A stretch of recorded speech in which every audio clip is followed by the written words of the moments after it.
Selamat petang pelajar-pelajar.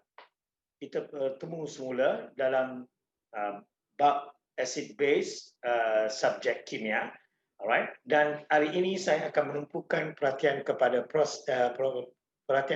teknik penitratan, bukan proses penitratan tapi teknik penitratan. Penitratan ialah bukan proses. Itu salah sebenarnya. Penitratan ialah apa yang dikatakan satu teknik, satu kaedah. So, kaedah penitratan ini melibatkan acid base dan melibatkan proses peneutralan. Peneutralan ialah proses. Penitratan ialah teknik. So, hari ini kita akan melihat pada teknik penitratan. So, teknik penitratan. So, sebagaimana saya mengatakan tadi, teknik penitratan ini melibatkan acid dan base. Alright? Dan susunan radas ini menunjukkan bagaimana teknik penitratan boleh dilakukan. Ini burette, okey. Burette. Dan kemudian ada kelalang kol. Ini kelalang kol.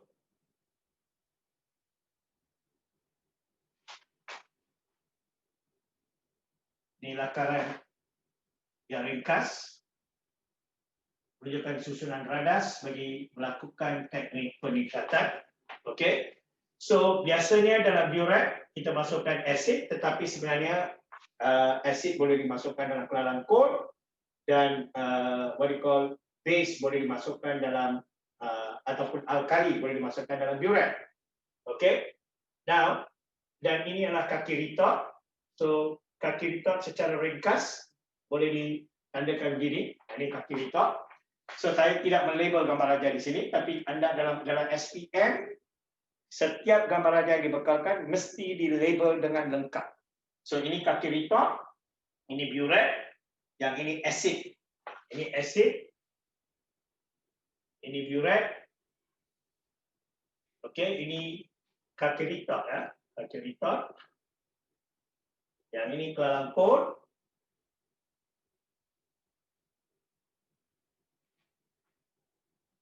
Yang ini alkali. Okey. Alright. Dan ini adalah susunan radas yang menunjukkan teknik penitratan. Ketika asid ditipiskan ke dalam alkali, satu proses berlaku. Proses yang berlaku ialah peneutralan. So, peneutralan ialah proses. So, teknik penitratan melibatkan proses peneutralan antara asid dengan alkali. Peneutralan asid dan alkali. Alright? Ini adalah prosesnya. Okey? So, kita sudah semak berkenaan dengan proses yang berlaku serta teknik penitratan. Nah, seterusnya, apa yang perlu kita kaji di sini ialah apakah tujuan teknik penitratan ini dilakukan? Teknik penitratan ini biasanya dilakukan untuk dua tujuan. Sama ada untuk mengetahui ataupun untuk menilai kepekatan. Kepekatan juga dikenali dengan nama kemolaran. Kepekatan atau kemolaran asid atau untuk menilai kepekatan atau kemolaran alkali. Ini adalah salah satu daripada sebab teknik penitratan dilakukan. Nah, ingat, kemolaran dan kepekatan asid dinyatakan dalam unit SI. Unit SI dia ialah mol per dm padu. Mol per dm padu. Ini dia punya kepekatan. So, nampak mol per dm padu. Pelajar-pelajar harus mengetahui ini adalah kuantiti kepekatan sebenarnya. Okey? Ini tujuan teknik penitratan. Itu proses yang berlaku. Ini susunan radas. Okey? Alright. Nah, untuk menilai kepekatan menilai kepekatan alkali ataupun asid, kita harus menggunakan satu formula. So, formula yang digunakan, formula yang melibatkan penitratan. Formula yang melibatkan penitratan, formula tersebut adalah MaBa over MbVb A over B. Ini formula yang digunakan dan pelajar-pelajar harus mengetahui apakah setiap sebutan di sini, apa maksudnya. Na itu apa dia, Ba apa dia, dan sebagainya. Pertama sekali anda harus mengetahui bahawa asid dengan alkali, kedua-duanya bermula dengan huruf A. Alright, jadi disebabkan itu, kita di dalam kimia, kita anggap, kita berikan huruf A ni kepada asid, sedangkan untuk alkali kita gunakan istilah base. Istilah base sebab itu kita ada B di sini. Istilah base sebab itu kita ada B di sini.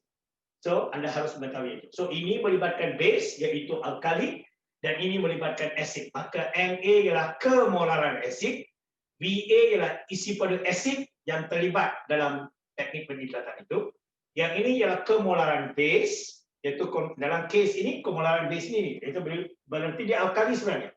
Alkali, ini isi padu alkali.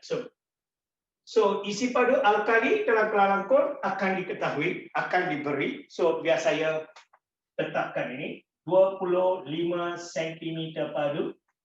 Dan katakan dalam contoh yang saya bagi di sini, kita ingin mengetahui kepekatan asid, maka kepekatan alkali akan diberi. Biar saya tetapkan itu juga sebagai 0.2 mol per diam cube. Dan alkali yang kita gunakan ialah natrium hydroxide. Natrium hydroxide. Okey. Dan asid saya tetapkan di sini. Asidnya ialah asid sulfurik. Asid sulfurik H2SO4, asid sulfurik. H2SO4, SO4, okey, dia punya kemolaran tidak diketahui. Isi padu asid akan ditentukan dalam teknik peniklatan. Jadi tujuan pertama, tujuan direct ialah untuk menentukan berapa banyak isi padu sulfurik, asid sulfurik yang diperlukan untuk menetralkan sepenuhnya selengkapnya 25 cm padu 0.2 mikrogram. Ini yang perlu kita tentukan melalui teknik peniklatan. Alright, itu akan memberikan nilai Va. So nilai Va ialah isi padu asid sulfurik yang diperlukan untuk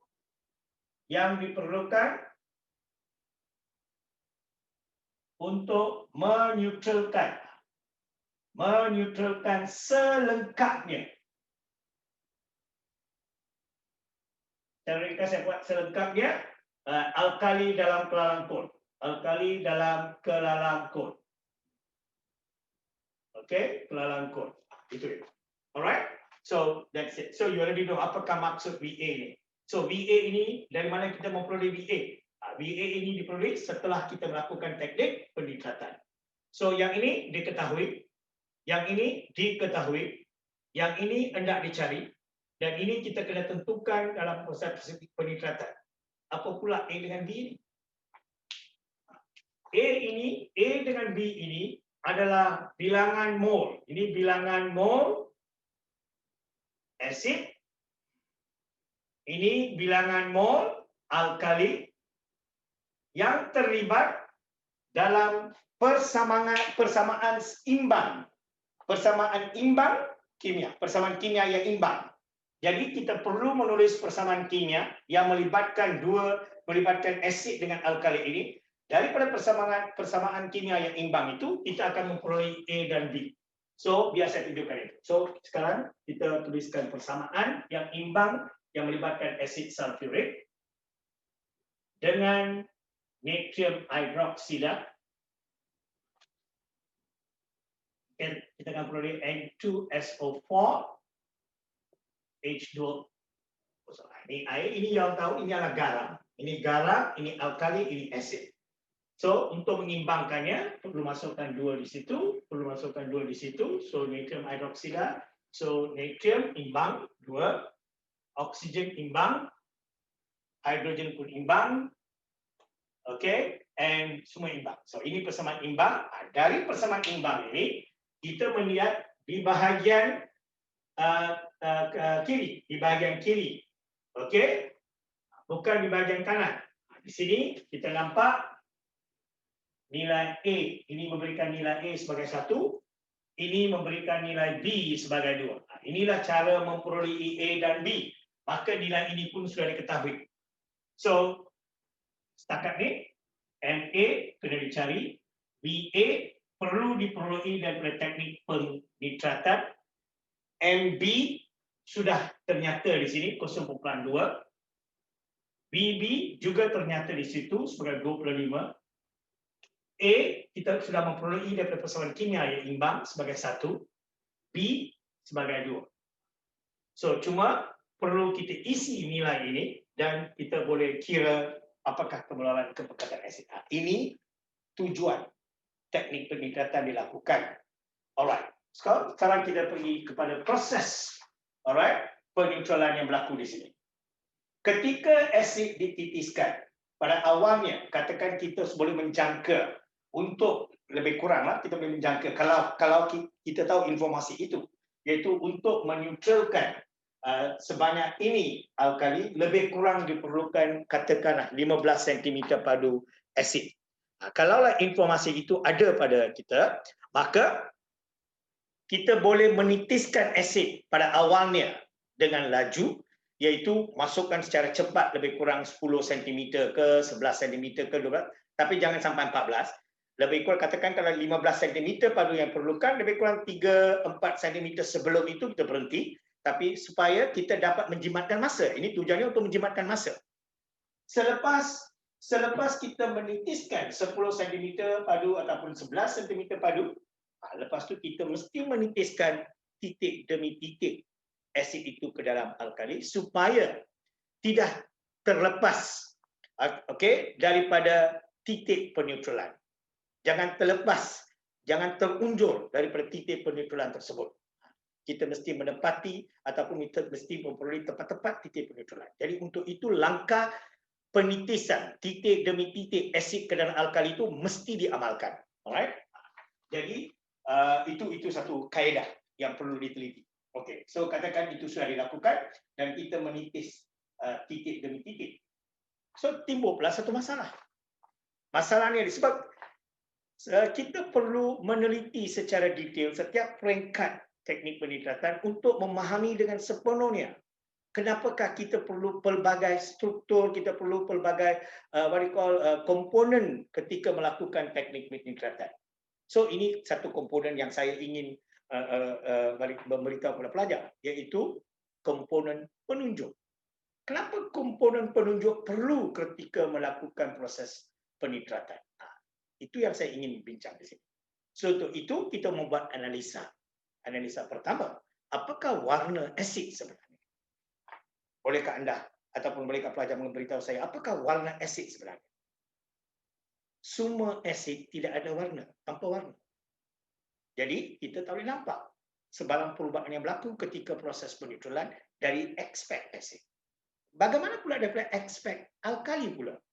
Alkali pun tanpa warna, tidak berwarna. Jadi kalaulah proses peneutralan berlaku, katakan saya telah masukkan 15 cm padu asid dan saya tahu proses peneutralan berlaku, tapi bagaimana saya boleh melihatnya? Pengamatan dia macam mana? Saya tak boleh melihat. Okey, saya tak boleh nampak proses peneutralan itu sudah habis ataupun sudah tamat. Saya tak boleh nampak. Jadi untuk menunjukkan kepada saya yang melakukan eksperimen bahawa proses peneutralan itu sudah tercapai, kita perlu masukkan penunjuk. Sebab penunjuk melalui perubahan warna. Ketika di asid, dia mempunyai satu warna tertentu. Ketika dalam keadaan alkali, dia mempunyai warna yang berlainan. Dan ketika neutral, warnanya berlainan. Jadi dengan melihat pada perubahan warna itu, dengan tepat-tepat, kita boleh mengetahui bilakah berlakunya proses peneutralan. Dan kita boleh memberhentikan boleh memberhentikan penitratan. Teknik penitratan itu perlu diberhentikan. Itu namanya titik akhir. Titik akhir adalah titik di mana teknik penitratan diberhentikan disebabkan proses peneutralan telah berlaku selengkapnya yang ditunjukkan oleh perubahan warna oleh penunjuk acid base.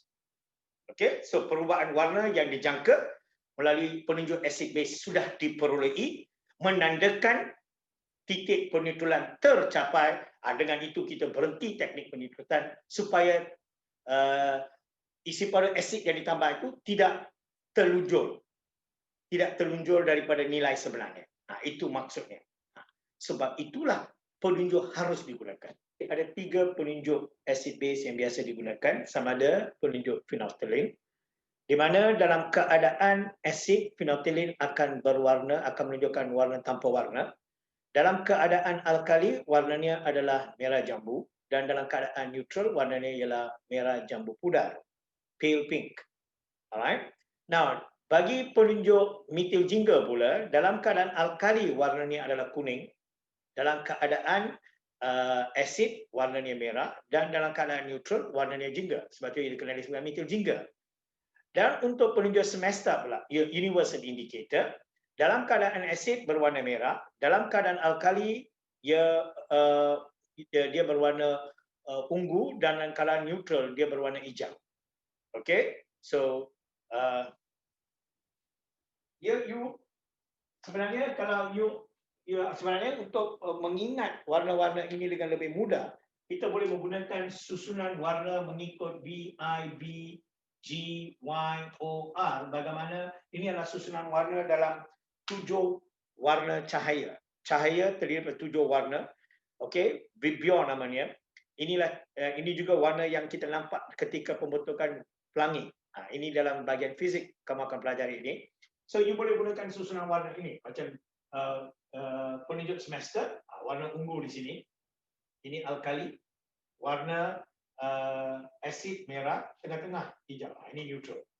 Kalau you ambil methyl jingga, ini neutral, asid, kuning. Ini untuk keadaan alkali macam ini. Alright. Untuk ini adalah satu kaedah yang saya cuma kongsi pada pelajar-pelajar untuk penghafalan yang mudah. Alright. Kita kembali ke sini. Okay.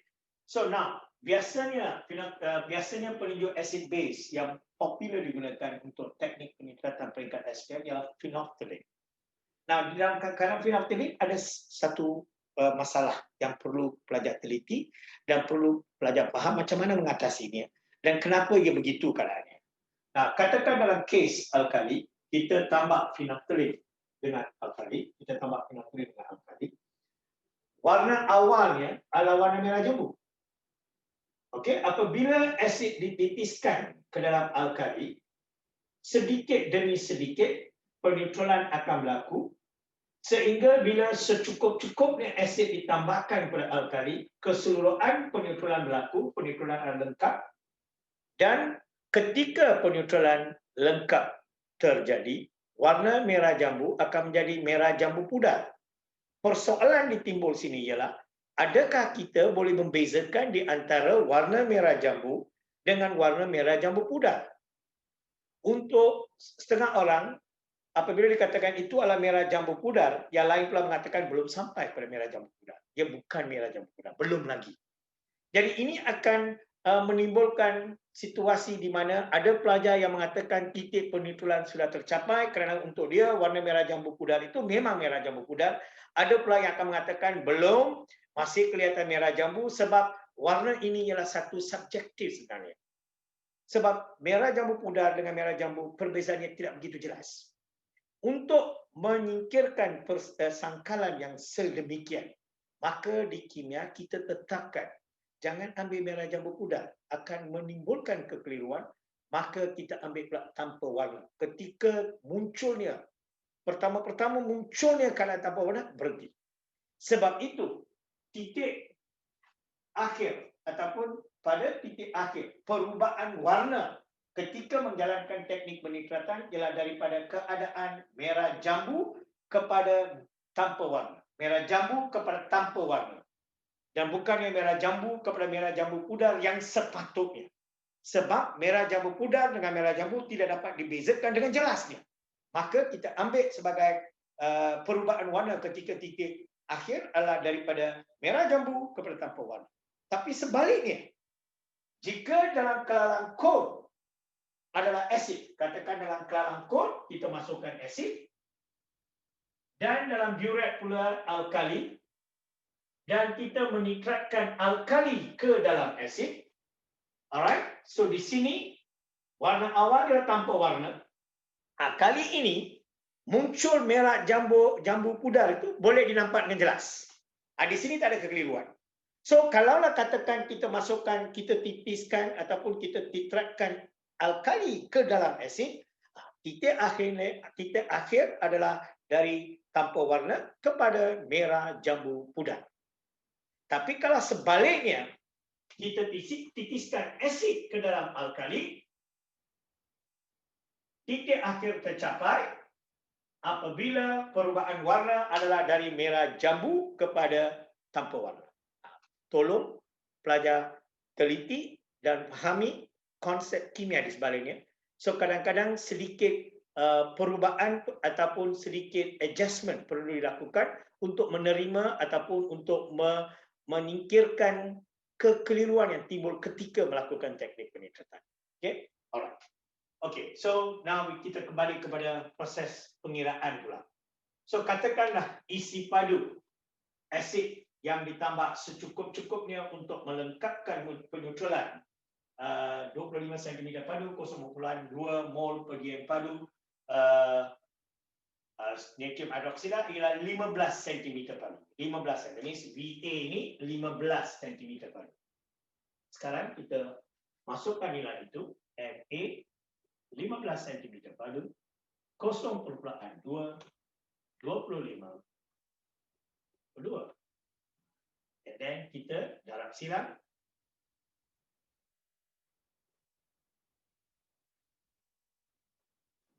Selesaikan pengiraan ini dan anda akan memperoleh kemolaran asid yang tidak diketahui. Inilah cara kita menggunakan formula ini untuk mengira kepekatan asid dalam kes ini.